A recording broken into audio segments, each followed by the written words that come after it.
Hello, আসসালামু আলাইকুম। কেমন আছেন?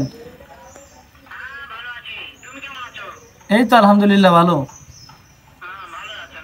জি, এই তো রাফির সাথে। রাফি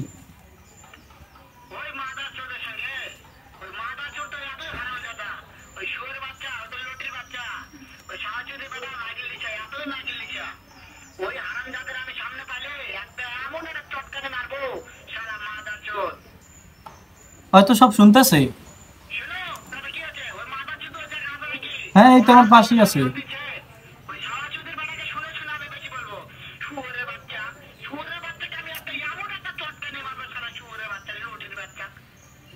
হয়তো আপনারা মারবো ধরলে। হ্যাঁ হ্যাঁ হ্যাঁ।